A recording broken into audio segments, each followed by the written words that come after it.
This is the 1st of November, 1994. Today is my first day of writing the new Star Wars series.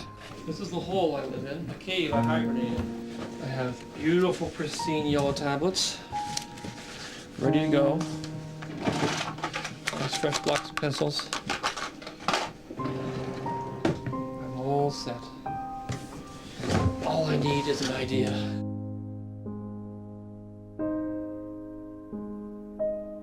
This book was put together when I was, I was writing, I think I wrote graffiti in this book, actually. I wrote graffiti and all of Star Wars in this book. I get to do a lot of things now that I couldn't do before, create things that weren't possible to create before. I was always, and I will be on this, but I've always been sort of at the limit of what is possible in terms of storytelling. Things have advanced so far in the last 20 years in terms of your ability to portray things on the screen that were just literally impossible before. It starts with me sitting here doodling in my little binder, but it ends up with a couple thousand people working together in a very, very intense, emotional, creative way to pull it off.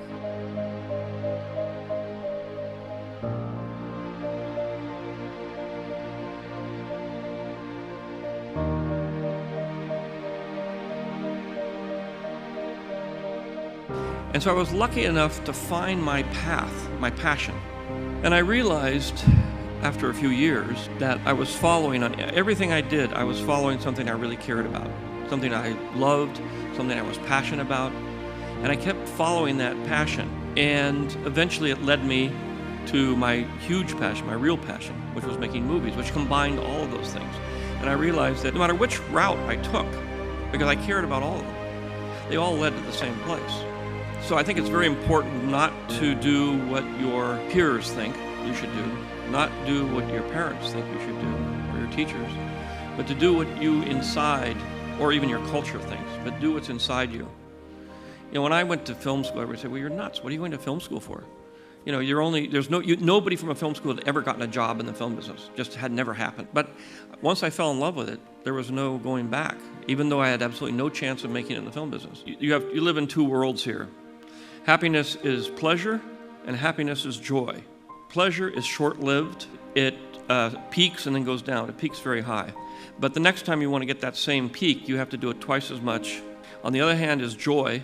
Joy is the thing that doesn't go as high as pleasure in terms of your emotional reaction, but it stays with you. Joy is something you can recall. Pleasure, you can't. The secret is that even though it's not as intense as the pleasure, the joy will last you a lot longer. Pursue joy, you will find everlasting happiness. It was a guided tour.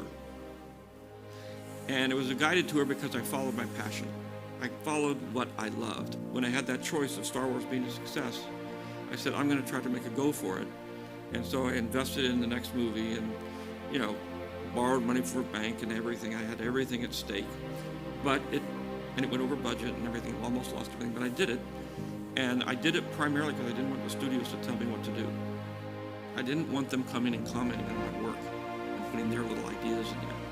If you keep your eyes wide open and don't have prejudices about what you're going to do, and you follow your bliss or your passion or whatever it is, even if it's stupid, like you can't possibly get a job there, I don't want to go there, you know, all these kind of, you never know where you're going to go. You never know where you're going to end up. You know, but you have to be open about it and you have to follow your passion and you'll go someplace. And if you're following your passion, you don't have to get rich. I happened to get rich, but that was by accident. And now I have the joy of giving it all away because I didn't want it in the first place. So it's like, you know, you get yourself stable and everything seems to work out. But if you're looking for fame and money and all those things, you'll never find it. And if you do find it, you'll never be happy. The secret, ultimately, which is the bottom line of Star Wars and the other movies, is there are two kinds of people in the world. Compassionate people and selfish people. The selfish people live on the dark side. The compassionate people live on the light side. If you go to the side of light, you will be happy. Because compassion, helping other people, not thinking about yourself, thinking about others, that gives you a joy that you can't get any other way. Because if you are compassionate and you get to the end of the road, you've helped so many people. And when you think about the thousands of people you may have helped, you may have stopped from suffering and everything, that gives you a very warm feel. Thank you very much.